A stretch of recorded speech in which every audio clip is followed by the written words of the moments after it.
आपकी ज़िंदगी की बहुत महत्वपूर्ण वीडियो साबित होने वाली है ये। क्योंकि अभी तक जो आपने समझा है वो इस नज़र से समझा है कि सरकारें आपके साथ षड्यंत्र कर रही हैं।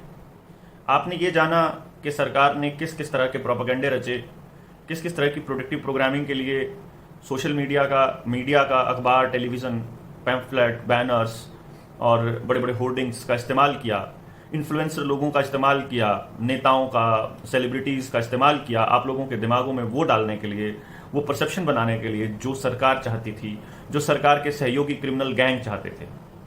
कौन से क्रिमिनल गैंग की बात कर रहे हैं? हम उसी क्रिमिनल गैंग की बात कर रहे हैं जिसका जिक्र कई बार अपने कपिल बजाज भाई करते हैं। CIA, Gates, Rockefeller, Wellcome Trust और वर्ल्ड इकोनॉमिक फोरम। ये जो मतलब एक तरह से गैंग है जो पूरे के पूरे सिस्टम को कंट्रोल करने की कोशिश कर रहा है। और अब सिर्फ सिस्टम से काम नहीं चलने वाला, अब केवल सरकारों को कंट्रोल करने से इनका काम नहीं चलने वाला, अब ये पूरी तरह से लोगों को इंडिविजुअल लेवल पे कंट्रोल करने पर आ गया है। यानी अब आपको कंट्रोल किया जाएगा इनकी बनाई हुई पॉलिसीज के जरिए। वो पॉलिसीज यूनाइटेड नेशंस के जरिए आती हैं, वो पॉलिसीज किसी IMF के जरिए आती हैं, वर्ल्ड ट्रेड ऑर्गेनाइजेशन WTO के अंडर में आती हैं, WHO के अंडर में आती हैं, या किसी और संस्था जो वैश्विक स्तर पर छाई हुई है, या मतलब किसी भी तरह से आपकी कोई काउंसिल है, world council for health WCH है, या इसी तरह की किसी और काउंसिल के अंतर्गत आती हैं। लेकिन असली मकसद है आप लोगों को कंट्रोल करना।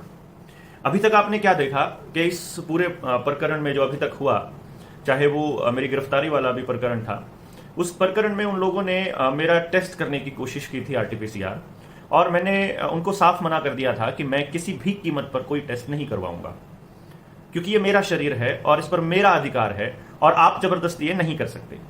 और अभी तक जिसका मैं जिक्र करूं, अभी क्रिमिनल प्रोसीजर जो एक्ट है उसके अंतर्गत भी अभी तक अपनी पहचान के रूप में मुझे कोर्ट में कोई चीज जबरदस्ती देनी पड़ेगी अपनी पहचान की, जैसे कि मेरा ब्लड सैंपल है, या मेरा फिंगरप्रिंट है, या मेरा कोई पैरों के फुटप्रिंट्स हैं, ये देना पड़ेगा। ऐसा कोई प्रोविजन नहीं। मैं चाहूं तो कोर्ट के अंदर अपने सिग्नेचर, अपने फिंगरप्रिंट देने से मना कर सकता हूं कि नहीं भाई मैं नहीं देना चाहता, क्योंकि ये मेरी जो है एक तरह से सेंसिटिव इंफॉर्मेशन है। लेकिन जब हम जेल में जाते हैं, जैसे हम, ये हवालात और कोर्ट तक की बात है, लेकिन जब हम जेल में चले जाते हैं किसी मुकदमे में, तो जेल में जाते वक्त आपका ये डाटा लिया जाता रहा है। तो अभी इसके अंदर चेंजेस होने वाले हैं कि आपका कौन सा डेटा सरकार ले सकती है। दूसरा, जो मैंने आपको RT-PCR के बारे में बोला था कि मुझे टेस्ट करवाने के लिए बाध्य किया गया और मैंने मना कर दिया, और सेक्टर 16 में चंडीगढ़ जो अस्पताल है वहां पे बहुत बड़ा बवाल मचा, और पब्लिक के विरोध के चलते वो सब मानना पड़ा पुलिस वालों को, और उसके बाद वो मुझे लेकर के वापस चले गए। मतलब आप समझिए इस पूरे प्रकरण को कि किस तरह से मेरी अपनी मर्जी चली कि मैं अपना डेटा देना चाहता हूं कि नहीं देना चाहता हूं। मुंबई हाई कोर्ट में जब एडवोकेट नीलेश ओझा ने एक पिटीशन दायर की कि साबित करिए कि मुंह ढकने वाला जो यंत्र है उसको लगाने के बाद आप किसी तरह के वायरस से बचा लेते हो, या साबित करिए कि किस किस की मीटिंग थी जिस मीटिंग के अंदर ये निर्णय लिए गए, चाहे लॉकडाउन वाला निर्णय हो, चाहे ये इस वाला क्या नाम फाइन वाला निर्णय हो, चाहे जबरदस्ती टेस्ट करने वाला हो, चाहे फॉल्स पॉजिटिव का केस हो, चाहे फिर ये EUE लगाने वाला केस हो। तो इसकी जो डिसीजंस थे वो किसके थे? बहुत से लोगों ने कहा, सरकारों ने, उसके बाद सरकार के नुमाइंदों ने ये कहा कि हमने किसी को फोर्स नहीं किया है और हमारी तरफ से ये बिल्कुल मैंडेटरी नहीं है। तो फिर केंद्र सरकार से फिर पूछा गया कि फिर स्टेट को क्यों बैकअप दे रहे हो? तो उन्होंने फिर एक लाइन में बैकअप दिया स्टेट के डिसीजंस को कि किसी भी आदमी को खुद की जिंदगी के साथ खेलने का हक है, लेकिन उसको दूसरों की जिंदगी के साथ खेलने का हक नहीं है। ऐसा कह करके हम इस स्टेट के इस डिसीजन को फेवर करते हैं कि इन्होंने जबरदस्ती अगर की हुई है कहीं पर सर्टिफिकेट दिखाने की। लेकिन फिर भी कुछ चीजों को ध्यान में रखते हुए जब कोर्ट ने जब सरकार से पूछा कि हमें वो सारी रिसर्च दिखाई है जिसके दम पर आपने आज तक के ये मैंडेट लागू किए हैं, तो यकीन मानिए स्टेट सरकार के पास कोई डिसीजन नहीं था। तो क्योंकि वो सीधे सीधे केंद्र सरकार के साथ टच में है, तो केंद्र सरकार ने पूरे देश के अंदर जो डिजास्टर मैनेजमेंट एक्ट था DMA, उसको हटा लिया और सारी पाबंदियां हटा ली गई। लोगों को लगा, लोगों के मैसेजेस आए कि बलारा साहब मुबारक हो, आपकी जो मेहनत है वो रंग लाई, और आपकी कोशिश रंग लाई, और दूसरे संगठन जिन्होंने मेहनत की थी उनकी कोशिश रंग लाई। और मैंने उनको कहा कि आपको अंदाजा नहीं है ये क्या करने वाले हैं। अभी कुछ भी जीत नहीं हुई है। अभी तो हम लोगों की ये लोग ताकत को ऑब्जर्व कर रहे हैं। कि ये कौन लोग हैं जो बोलेंगे किनको मैनेज किया जा सकता है, किनको डराया जा सकता है, किन लोगों को खरीदा जा सकता है और किन लोगों को लालच दिए जा सकते हैं भविष्य के। ये क्या क्या दांवपेच खेलेंगे, खड़े होकर के कौन लोग आएंगे, इनको फाइनेंशियल हेल्प कहां से मिलेगी, कौन पार्टी होगी, कैसे रहेगा, कोई पॉलिटिकल पार्टी इनकी मदद करेगी, या ये कोर्ट में कौन कौन सा वकील होगा इनकी तरफ से और वो क्या क्या दलीलें देगा। तो उन दलीलों को जहां भी कॉन्स्टिट्यूशनल राइट्स पे हमारे पे हमला होगा या जहां भी कोई भी गैर कानूनी बात होगी, उस गैर कानूनी बात का विरोध कैसे करेंगे ये लोग और दलील क्या देंगे। तो वो दलीलें इन्होंने इकट्ठी कर ली हैं आज तक, और अब ये लोग करने जा रहे हैं जो वो इतना भयंकर है कि हम लोग अपने हाथों से अपने बच्चों की जिंदगियों को नरक बनाने वाले हैं। हम अपनी आंखों से देखेंगे अपने बच्चों को तिल तिल कर मतलब अपनी आंखों के सामने गुलाम होते हुए देखेंगे, और ये इसी जन्म में होगा अगर हमने बोलना शुरू नहीं किया तो। क्यों होगा वो मैं आपको थोड़ा सा इसका कारण बता देता हूं। 3 चीजों के बारे में आज हम डिस्कस करेंगे, बल्कि 4 चीजें हो सकती हैं। एक तो जो बूटी के साइड इफेक्ट्स आए हैं इसके बारे में, एक तो क्रिमिनल प्रोसीजर आइडेंटिफिकेशन बिल जो 2022 का लेकर के आए हैं ये लोग, इसके बारे में। आप इसको शेयर कर दीजिए प्लीज, जिनके पास भी भेज सके, नहीं तो देखने के बाद आप इसका लिंक जरूर शेयर कर देना। और बहुत बहुत मेहनत करी है आज। अभी मैंने ये आप देखेंगे अगर इसके ऊपर ये इतने सारे पेजेस हैं जिनके ऊपर मैंने काम किया है, जो डिटेल्स निकाली हैं कि पब्लिक के अंदर ये जो क्या क्या खेल चल रहा है। तो ये पेजेस हैं करीब ये हैं करीब 45 पेज हैं जिन पे आज काम किया है। तो कल रात, कल दिन और आज दिन में ये सब कुछ किया, जिसको निकाल करके, और उसके बाद यकीन मानिए एकदम साफ हो गया कि सरकारों की नीयत क्या है और वो भविष्य में क्या करने वाली हैं। और आपको मैं बताऊंगा, मैं कुछ चीजें नहीं यूज कर सकता, कुछ शब्दों का यूज नहीं कर सकता, जो वो लगती है आपके यहां पर उसका भी नाम नहीं ले सकता, जो आप यहां लगाते हैं उसका भी नहीं ले सकता। मैं ये भी नहीं कह सकता कि सरकारें आपको मारने के लिए तैयार हैं, तो मैं ये नहीं कहूंगा। सरकारें आपके फेवर में है, मैं ऐसा कह दूंगा। आप समझ जाइएगा सरकार आपसे क्या चाहती है और सरकार आपके लिए कैसा भविष्य देखती है, और आपको कैसी कैसी बातें सरकार कहेगी और आप फिर क्या कहेंगे। तो एक मैंने आपको बताया था क्रिमिनल प्रोसीजर आइडेंटिफिकेशन बिल 2022। दूसरी चीज जिसका मैं जिक्र करूंगा आज की बात में, वो है पब्लिक हेल्थ बिल, जो पार्लियामेंट के जो मानसून वाले सत्र है उसमें अभी लाने वाली है सरकार, और बिल पेश किया जाने वाला है। और तीसरा है जो पेंडेमिक ट्रीटी है, जो WHO की पेंडेमिक ट्रीटी, जो हर देश को साइन करने के लिए भेजी है, जितने भी यूनाइटेड नेशंस के देश हैं उन्होंने भेजी है।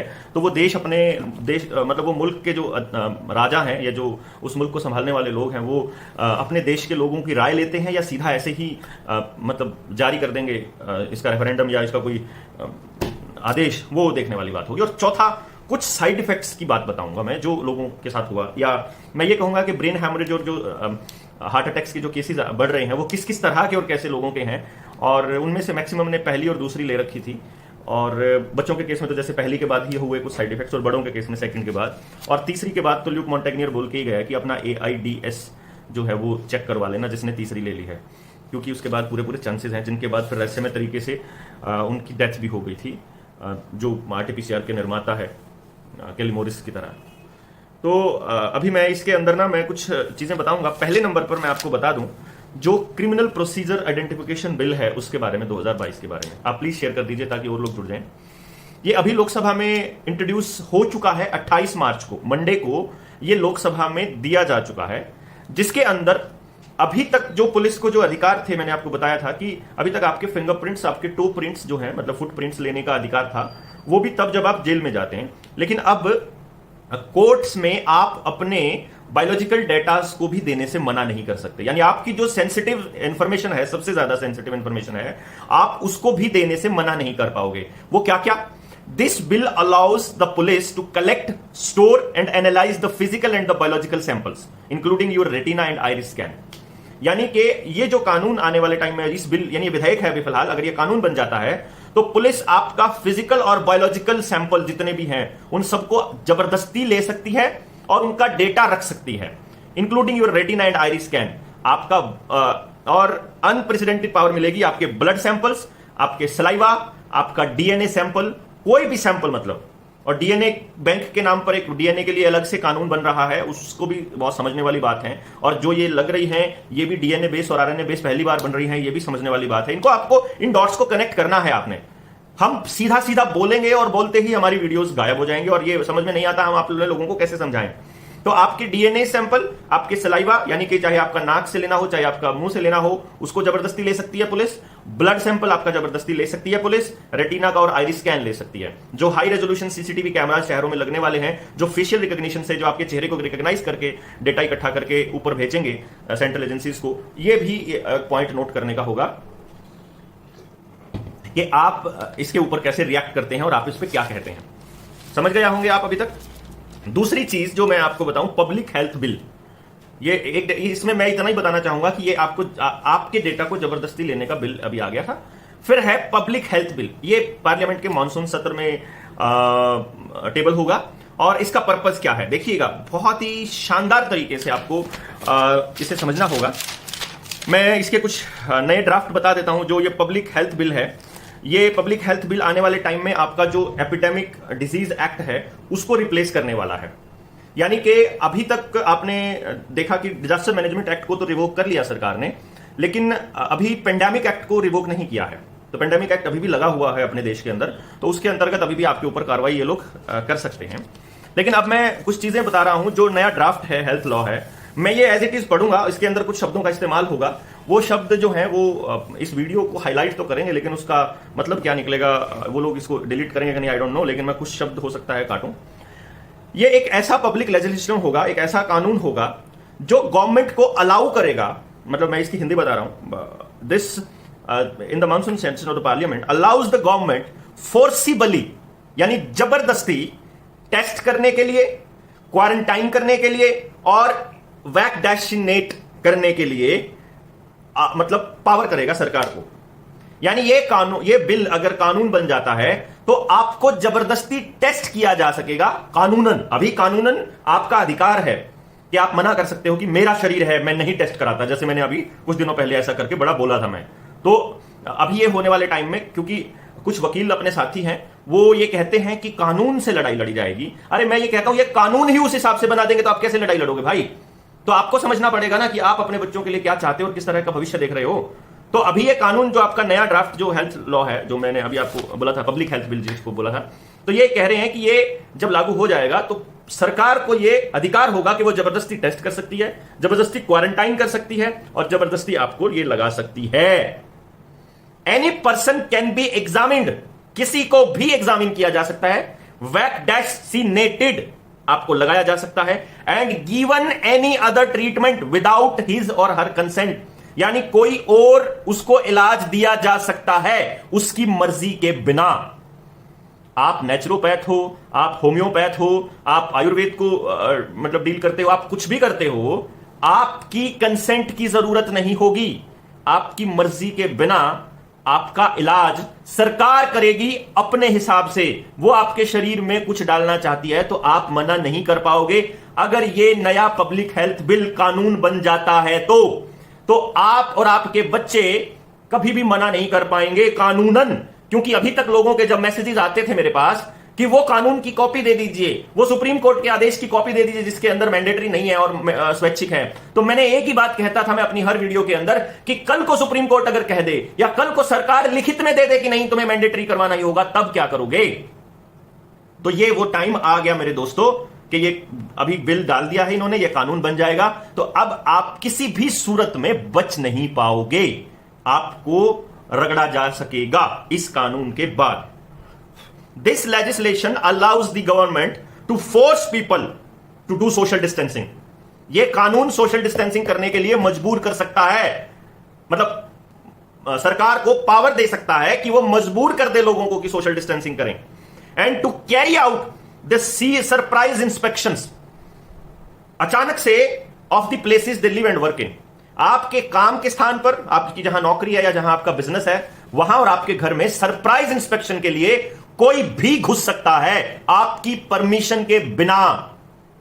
पॉइंट्स को समझिएगा, आपकी प्राइवेसी, आपकी जिंदगी किसी भी काम की नहीं। मान लीजिए मैं ये कहता हूं कि भाई मैं तुम्हारा दिया हुआ केमिकल नहीं लेता, मान लीजिए मैं ये कहता हूं कि भाई तुम्हें यह खतरा लगता है कि मैं बाकी लोगों में संक्रमण फैलाऊंगा, तो मैं अपने घर में रहूंगा, मैं कहीं नहीं जाऊंगा, तो ये कहेंगे नहीं तुम्हें लेना ही होगा, तुम्हारे घर में घुसकर लगाएंगे। मैं कह दूं कि नहीं मुझे नहीं चाहिए, नहीं भाई तुम्हारे घर और तुम्हारे काम की जगह पर जबरदस्ती घुस जाएंगे, पहले भी घुसे हैं, तब आप चुप थे, इसलिए इनके हौसले बुलंद हो गए, फिर लोगों ने बोलना शुरू कर दिया, फिर ये भागने शुरू कर गए। शेयर कर दीजिए प्लीज आप लोगों तक। अच्छा, this draft law also allows the government to kill the birds and the other animals. ये कानून सरकार को पक्षी और जानवर मारना भी अलाउ करेगा। यानी अगर सरकार कह दे कि पर्टिकुलर बीमारी को जानवर फैला रहे हैं, तो ये कानून अलाउ करेगा कि सरकार लोगों की भलाई को ध्यान में रखते हुए आपके जो डंगर हैं उनको भी कह दे कि ये बीमारी जो है इन डंगरों से फैल रही है, तो आपको ये मारने पड़ेंगे भाई, इनके बिना काम नहीं चलेगा। तो मेरे ख्याल से ये पॉइंट आपको समझ आया। फिर prepared jointly by the national centre for disease control, यानी कि सीडीसी ने बनाया है और डायरेक्टरेट जनरल ऑफ हेल्थ ने बनाया है। This bill empowers the state and the local government. ये बिल आप स्टेट और लोकल गवर्नमेंट को अलाउ करती है, एम्पावर करती है कि वो टेक द एप्रोप्रिएट मेजर्स, वो अपनी मर्जी से ऐसे निर्णय ले सकता है, इंक्लूडिंग क्या क्या, कौन से निर्णय? Quarantining people, contaminating the species, यानी आपके घरों में छिड़काव करना है, किस चीज का करेंगे हमें नहीं पता। आइसोलेटिंग द इन्फेक्शियस एजेंट्स, यानी अगर वो कहते हैं कि भाई तू जो इन्फेक्शन फैला रहा है, देवेंद्र बल्हारा इन्फेक्शन फैला रहा है, तो इसको क्वारंटाइन करो, इसको अकेले को आइसोलेट कर दो और किसी को इसके पास नहीं आना, ना ये जाएगा। वीडियो इंटरनेट जो होगा वो सेंसर्ड है, तो वो इंटरनेट पे कोई चीज लोगों को बता नहीं पाएगा और आप तक जानकारी पहुंचेगी नहीं हमारी, हम क्या कर रहे हैं, कहां जा रहे हैं। और destroying the animals and birds and conduct the surprise inspection in the event of a public health emergency. अगर पब्लिक हेल्थ इमरजेंसी के केस में ये ऐसे इंस्पेक्शन भी मतलब कंडक्ट कर सकता है। ये सेक्शन 3 है इस कानून का जो आपको देता है। समझ गए आप? यानी कि आपकी जिंदगी के डिसीजंस आप नहीं ले पाएंगे। इसमें थोड़ा आगे पॉइंट और है, this bill empowers the government of a state और the union territory to conduct any medical examination. आपकी मर्जी के बिना आपका कोई भी मेडिकल एग्जामिनेशन करवाया जा सकता है, जो लेबोरेटरी एग्जामिनेशन भी हो सकता है। प्रोवाइड डैशिनेशन और the treatment of any disease, यानी कि आपको वो इलाज दिया जा सकता है किसी भी बीमारी का to a person who is exposed, suffering और सस्पेक्टेड टू बी सफरिंग। यानी कि आप उस पर्टिकुलर बीमारी के लिए एक्सपोज हुए हो, उससे ग्रसित हो, यानी आपका टेस्ट जो है जो कि फॉल्स पॉजिटिव आया है खूब, आप उसका टेस्ट में आप पॉजिटिव आ गए हो तो भी आपको मतलब ये ट्रीटमेंट दिया जा सकता है। आप एक्सपोज हुए हो, यानी बाई चांस हमने कहा कि भाई पानीपत के एरिया में बड़ा फैला हुआ है, पानीपत में मैं घूम के आया था, तो सरकार कहेगी तू पानीपत में गया था, अब तेरे को तो लेना पड़ेगा क्योंकि तू एक्सपोज हो गया है। मैं कहूंगा कि मैं नहीं भाई, कोई सिम्टम नहीं है, मुझे कोई दिक्कत नहीं है। नहीं लेना पड़ेगा क्योंकि कानून सही है। समझ गए? और इसके अंदर एक सबसे बड़ी बात क्या है कि जितने भी लेबोरेटरी एग्जामिनेशन हैं, यानी जितने भी टेस्ट हैं, जितने मेडिकल प्रोसीजर्स हैं, जितने डेस्टिनेशन हैं और जितनी ट्रीटमेंट्स हैं, ये बिना उस व्यक्ति की इच्छा के, बिना उसकी परमिशन के, बिना उसकी कंसेंट के किए जा सकते हैं। ये है सबसे बड़ा पंगा। यानी आपकी जिंदगी, आपके शरीर पर आपका अधिकार नहीं होगा अगर ये कानून एक्ट में आ जाता है तो अब आप समझदार हैं कि आप इसके लिए क्या निर्णय लेते हैं, आप इसके लिए क्या मतलब अच्छा समझते हैं कि बुरा समझते हैं। मैं आपसे रिक्वेस्ट करूंगा कि आप इसमें कमेंट करके हमें बताइए, कि इस कमेंट में बताइए कि ये बातें बहुत सही हैं या मतलब बहुत गलत है।